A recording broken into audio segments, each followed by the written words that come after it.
चुनाव के पहले ही मेरा वादा था कि हर कीमत पर हर परिस्थिति में हम 4 महीने के अंदर एयरपोर्ट लेंगे।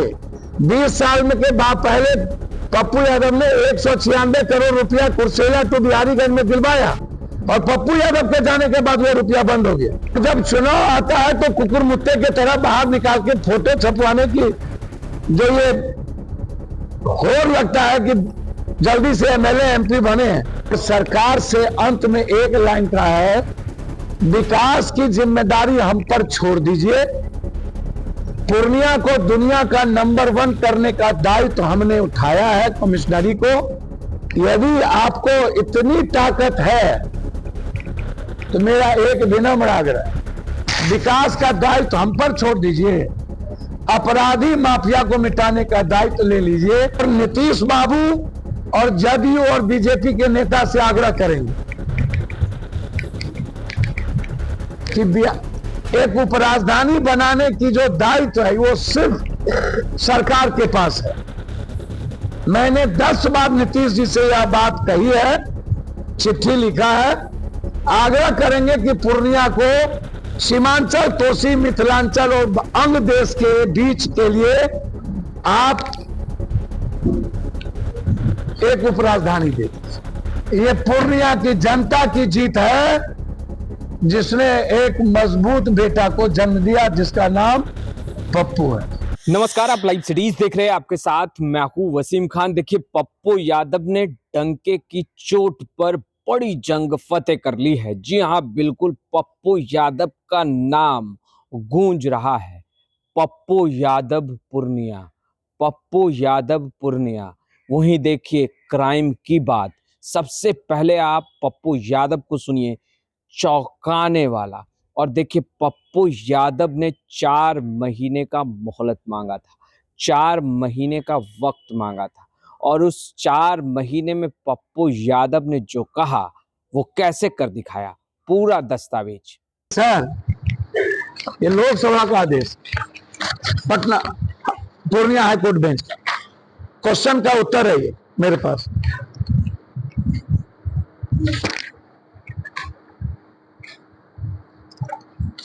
ये आदेश देखिए,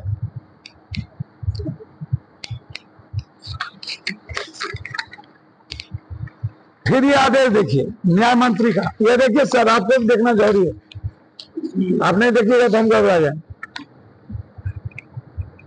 देखिए आदेश,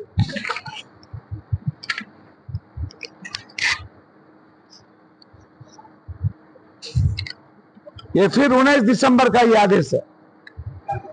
अब ये देखिए 2/7 को देखिए पप्पू यादव का ये 377 पर अटेंशन देखिए, इसको जरूर देखिए मैंने क्या लिखा, 2/7 का है। 377 पर सदन में मैंने ये मामले उठाए। सीधा है, बिहार राज्य के जिला पूर्णिया में एयरपोर्ट निर्माण के लिए घोषणा एवं कार्य के रेट, लेकिन जैसा मुझे ज्ञात है एयरपोर्ट निर्माण में भूमि की उपलब्धता एवं मुआवजा सबसे बड़ी बाधा बन रही है। मांग करता हूं कि एयरपोर्ट अविलंब 4 गुना अधिक जमीन दाताओं देकर के तब यह शुरुआत।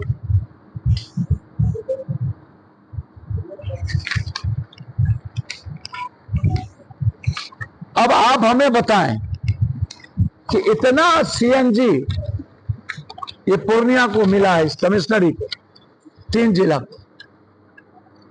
ये सीएनजी देखिए कितना मिला, ये पूर्णिया, ये 3 जिला, अररिया, पूर्णिया, कटिहार, किशनगंज।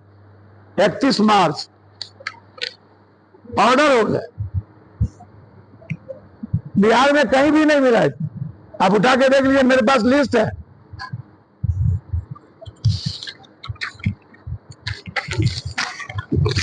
अब जो लोग पहले ही हम कह चुके हैं कि जुलाई अगस्त में हर कीमत पर सितंबर के पहले प्लेन चलाएंगे।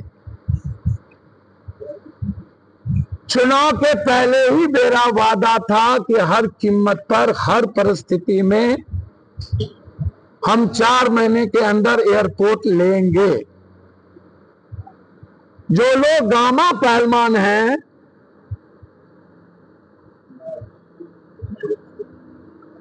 गोनू झा की तरह जहां पर रहते वहीं पर ठाल काटते हैं,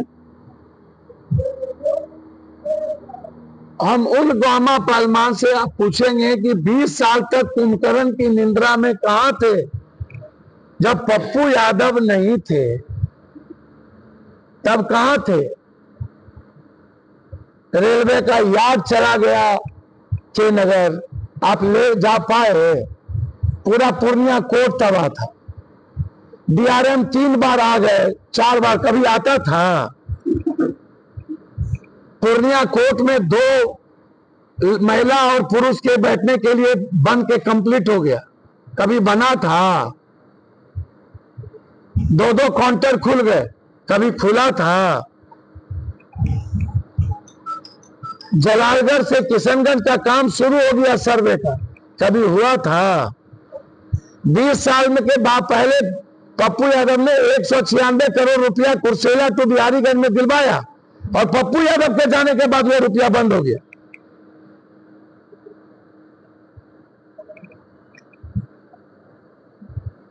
और अब अमृत भारत सिलीगुड़ी कलकत्ता से पूर्णिया होते हुए सहरसा जाएगी, वंदे भारत में जाएगी। तो सवाल है कि लिखतम आपको मैंने दिखाया इसलिए कि जब कोई एक चिट्ठी लिख देता है कि डेट दिया जाए, और वो भी अखबार वाले ऐसे छापते हैं, ये लगता है कि भैया कोई महात्मा गांधी और भगत सिंह डेट मांग रहे हैं, या कोई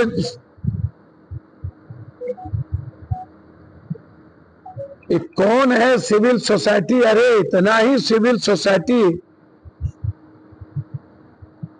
के लोग हैं।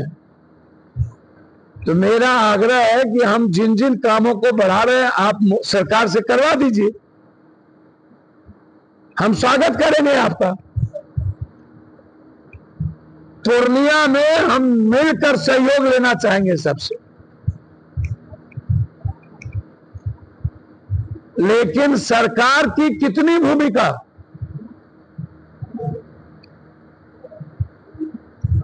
पप्पू यादव के पहले आज तक इनके पंचायत की जमीन का सोल्व क्यों नहीं हुआ? 20 सालों से लटका के आप क्यों रखे थे? और मेरे आने के बाद वो सोल्व क्यों हुआ? क्योंकि मेरे आने के बाद 7 बार ये सदन में मामला उठी, सड़क पर मामला उठी, लगातार हम लोग लड़ते रहे और मीटिंग किए, हम जाके सभा किए, और हमारे लोगों ने मिल करके उस जमीन को सॉल्व किया, जिसमें यहाँ के कलेक्टर की भूमिका सबसे ज्यादा मेरे साथ, यहाँ के डीएम और यहाँ के कुछ पदाधिकारी ने कोऑपरेट किया, पूर्व के एसडीओ, और इसके लिए हम नीतीश कुमार जी को थैंक्स देते हैं। अब अल्ट्राटेक फैक्ट्री आएगा, आप फिर कहिएगा कि नीतीश कुमार जी।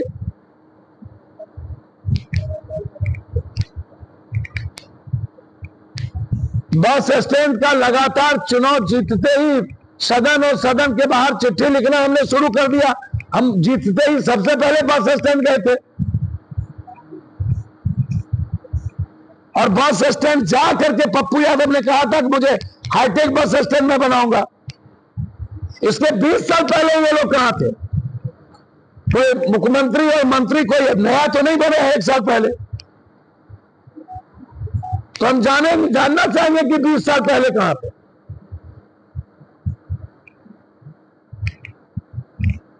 और आप लोगों से भी हाथ जोड़ते हैं, जो आदमी कभी अपने घर से निकल करके एक बार बस स्टैंड देखा नहीं कि बारिश में पूर्णिया की जनता कैसे रहती है, नाला की क्या स्थिति है, और जब चुनाव आता है तो कुकुर मुत्ते के तरह बाहर निकाल के फोटो छपवाने की जो ये होड़ लगता है कि जल्दी से एमएलए एमपी बने हैं। अरे भैया, एमएलए एमपी बनने के लिए जनता के चीजों को न उठाइएगा।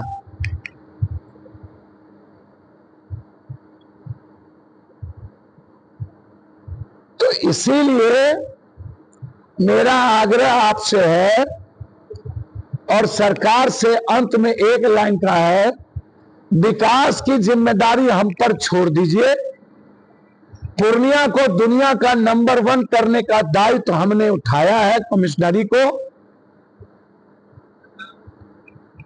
हर सदन में पूर्णिया गूंजता है, हर दिन पूर्णिया गूंजता है। ये ताकत पूर्णिया की जनता की है। हर दिन पूर्णिया गूंजता है लोकसभा में। मिस्टर राजेश रंजन पूर्णिया,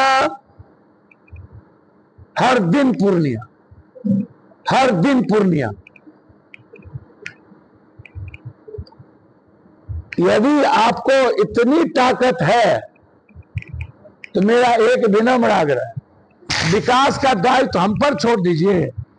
अपराधी माफिया को मिटाने का दायित्व ले लीजिए राज्य सरकार से। किनके लोग हैं?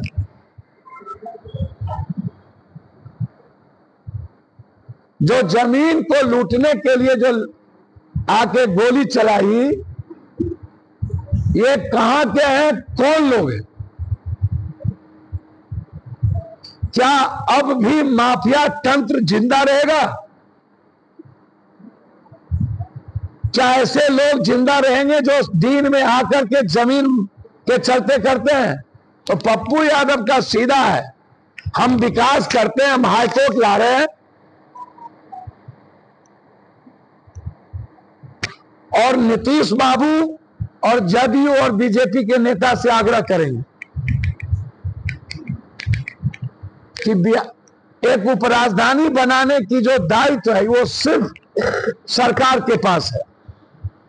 मैंने 10 बार नीतीश जी से यह बात कही है, चिट्ठी लिखा है। आग्रह करेंगे कि पूर्णिया को सीमांचल, कोसी, मिथिलांचल और अंग देश के बीच के लिए आप एक उपराजधानी दे दीजिए, करवा दीजिए। यदि हिम्मत है तो करें, एक उपराजधानी दे। इनके बेटे को गोली मारेंगे, इनके घर पे चढ़ के गोली मारी, घर में घुस के गोली मारी। इनका बेटा जिंदगी और मौत के साथ जूझ रहा है, कोई नहीं है इसके घर में। और कौन?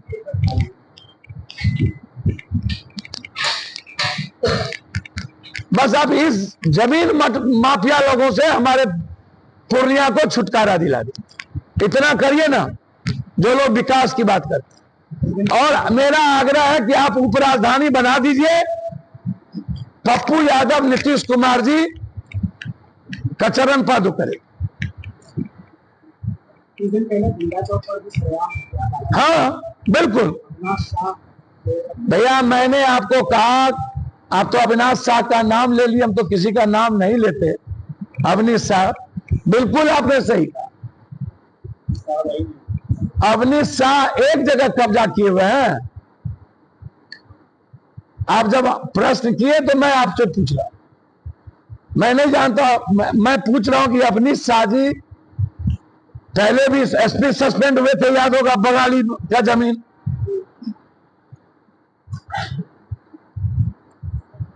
मैं तो कह रहा हूं विकास पप्पू की जिम्मेदारी और पूर्णिया को जमीन माफिया अपराधी से मुक्त कर दीजिए, आपकी जिम्मेदारी।